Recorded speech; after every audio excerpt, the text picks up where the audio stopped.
Grace to you and peace from God our Father and the Lord Jesus Christ. Amen. Amen. Our text for today is the Gospel just read, taken from St. Luke chapter 15. So how would you continue this story? It is, in many ways, one of the most familiar of all of the stories in the Bible. Who doesn't love the story of the prodigal son, the one who was lost and is found? But it ends with kind of a cliffhanger. It ends with this sort of pause, waiting to see what the older son is going to do. The younger son has been restored. Everybody is celebrating and glad. The father has reconciled with the younger son. But the elder son, well, he has questions about how all of this has played out.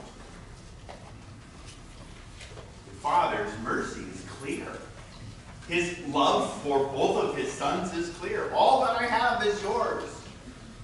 He was lost and is found. And yet, the story ends with this question. Really, what we have to ask ourselves is, who is lost in this parable? We think of it most often as the prodigal son. The younger son who wishes his father was dead, who takes his inheritance and runs off and loses everything in reckless living. There's a famine and he is left feeding the pigs, which I'm sure was no more fun then than it is now. And when he comes to himself, the text says, he remembers his father. He was lost and is found. His older son, though, his older son may be the one that we relate to a little bit better. He seems a hard-working fellow, doesn't he? He stays and stays and stays. He is faithful to all accounts. He watches, he waits, he works. And then this son of his father comes and tries to ruin everything. Why is a little unclear. The prodigal son had lost himself. The older son had lost, it seemed, his future. He was banking on all of that after all. He was knowing that everything that was there was really his, and now this younger son has come back to kind of mess everything up. He couldn't believe it. So he is lost in his future. But perhaps the one that is the most lost of all is the father. He loves them both. He loves them with all his heart. This compassion that he has for his younger son and his older is there, and his very guts turn in love for both of them. And if you have ever lost someone, you know what it feels like to be lost. Because that's what he felt. What if God is lost without you?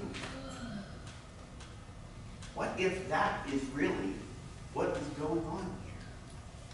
That the Father loves both of his sons, the nearer one and the far one, equally.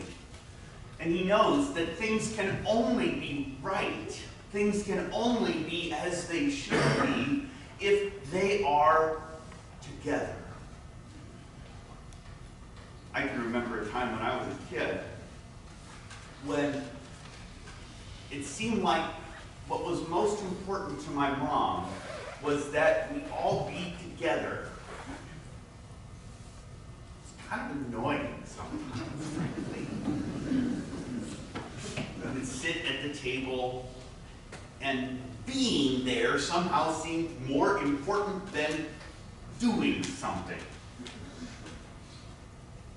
There it is. The lost son comes back. They are ready to celebrate. They are ready to throw a party, for the angels of heaven rejoice over one sinner who repents after all. And yet, unless they are both there, things just don't fit like they should. What if God is lost without you?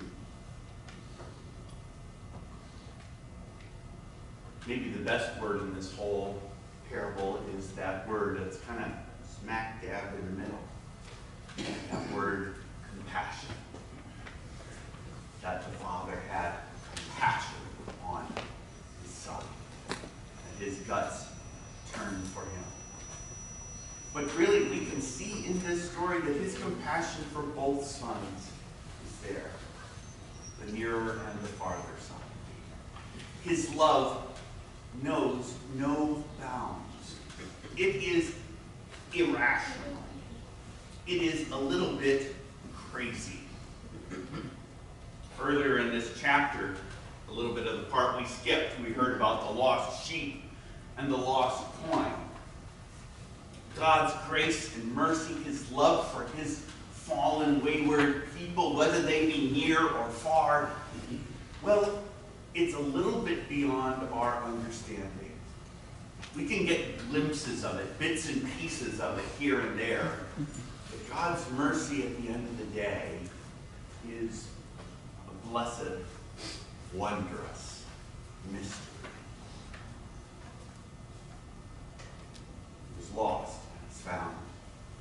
He's dead and he is alive. So where are you? Who are you? And where does that mercy of God find itself through you? In some ways, we can probably each see ourselves in this story, either as the younger or the elder or the father or the servant. We can each find ourselves here. And we each have had a time in our lives when we have desperately needed mercy. We have needed that compassionate word of the Father. We have needed that love that runs out and embraces and kisses and doesn't care what the words are. We have all needed that love and mercy. There have also been times when we have needed to show that love and mercy. To let go of all of our notions of fairness and rightness and get everything lined up-ness, and to simply rejoice that the dead are alive, the lost have been found. St. Paul reminds us that we are ambassadors for Christ, God making his appeal through us. For our sake, he made him to be sin who knew no sin, so that in him we might become the righteousness of God. We are God's mercy makers.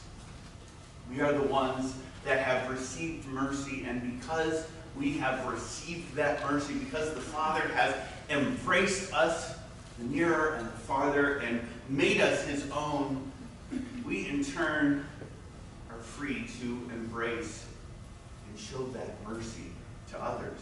And they don't deserve it. But you didn't deserve it either.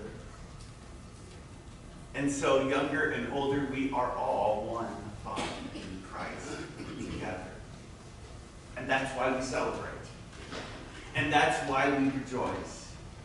And that's why all of this crazy grace continues to come back to us again, again, again, and again. This is God's story. The story of the one who loves, who sends his Son to die, who rises again from the dead so that you might live. once were lost, once were dead, are now alive. So we end with this question. How will God continue your mercy story? In the name of Jesus. Amen.